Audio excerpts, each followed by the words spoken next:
Semua orang pasti diuji, teman-teman saudaraku sekalian. Tak ada sesiapapun hidup di atas muka bumi ini tanpa ujian. Makanya jangan kamu berdoa minta untuk tidak diuji. Ya Allah, jangan pernah uji saya ya Allah. Jangan pernah berikan permasalahan dalam kehidupan saya ya Allah. Itu kayak anak sekolah. Dia mau sekolah tapi dia gak mau ikut ujian. Ya gak bisa ada ceritanya kayak begitu. Pasti ada tuh.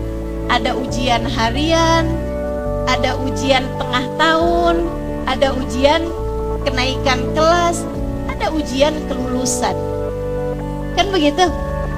Maka demikian pula dengan kehidupan, teman-teman saudaraku sekalian. Tidak akan pernah ada ceritanya ada makhluk hidup di atas muka bumi ini yang tidak diuji. Bahkan kepada yang tidak beriman aja Allah uji, apalagi yang memang menyatakan dirinya beriman kepada Allah Subhanahu wa taala. Pasti akan mendapatkan ujiannya. Tapi tenang, ujian yang datang tak akan pernah melewati batas kemampuanmu. Allah Maha Tahu, Allah Maha Pandai, Allah Maha Mengerti. Anak sekolah SD gak akan dikasih ujian anak SMA. Anak sekolah menengah ujiannya gak akan sama dengan orang-orang yang kuliah. Semuanya disesuaikan. Karenanya Allah mengatakan, la yukallifullahu nafsan illa wus'aha.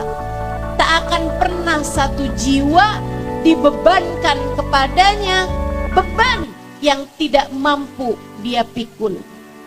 Ustazah, tapi ada tuh orang suaminya selingkuh, dia masuk rumah sakit jiwa. Ada ustazah orang anaknya meninggal dunia, dia jadi gila. Berarti kan itu di luar batas kemampuannya ustazah kalau sampai seperti itu. Jadi masalahnya bukan di ujiannya yang di luar batas, akan tetapi dianya. Bagai macam hal keruwetan dalam kehidupan dia. Dia bilang, hari itu dia bilang, guru, saya hari ini kesel sekali sama abang saya. Dia kemarin mukul saya. Sebelumnya lagi dia mengadu tentang bapaknya. Bapak suka sekali nyuruh saya. Saya kesel sekali sama bapak saya. Sebelumnya lagi dia mengadu tentang ibunya. Ibu tuh kalau sama saya kayaknya kasar aja, kalau sama yang lain enggak begitu. Terus seperti itu, selalu mengadu dan mengeluh tentang berbagai macam hal yang datang dalam kehidupan dia. Gurunya bilang, nak, besok saya kasih kamu pekerjaan, saya kasih kamu PR, bawa ember, bawa gelas, bawa sendok, bawa garam. Sang murid meskipun gak mengerti, namanya murid kan, terhadap guru tuh seharusnya sami'na, saya dengar, saya patuhi. Jadi sekalian, jadi dia bawa tuh semua yang diperintahkan gurunya.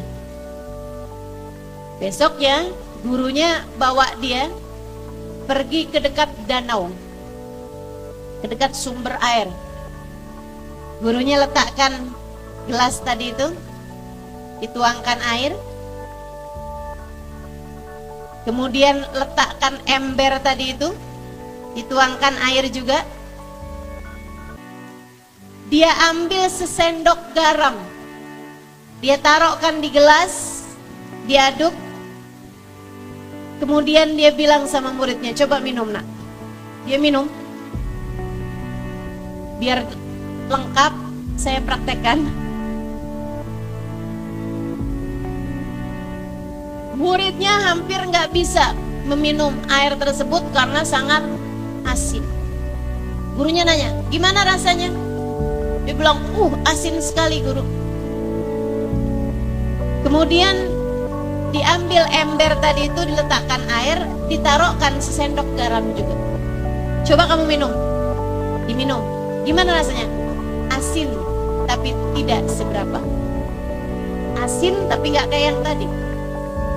Gurunya kemudian melemparkan sesendok garam tersebut kepada mata air, kepada danau yang ada dekat dia gitu, sumber air gitu. Kemudian diambil satu gelas, dia bilang sekarang minum. Diminum. Asinkah? Enggak guru, enggak lagi terasa.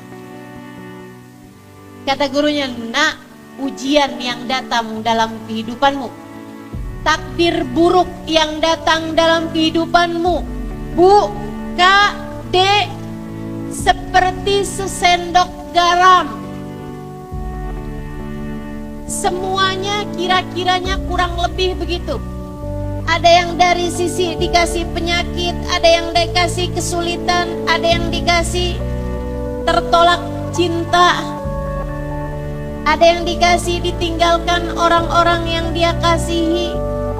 Semua jenis ujian yang datang dalam kehidupan kita mirip saja dengan sesendok garam. Ketika ia dijatuh di tempat yang sempit, ia akan sangat terasa sekali. Akan tetapi ketika ia jatuh di tempat yang lapang, asinnya tak akan lagi terasa. Hatimu adalah tempat itu. Kalau hatimu lapang, ujian seburuk apapun tak akan pernah memalingkan hatimu dari rasa syukur.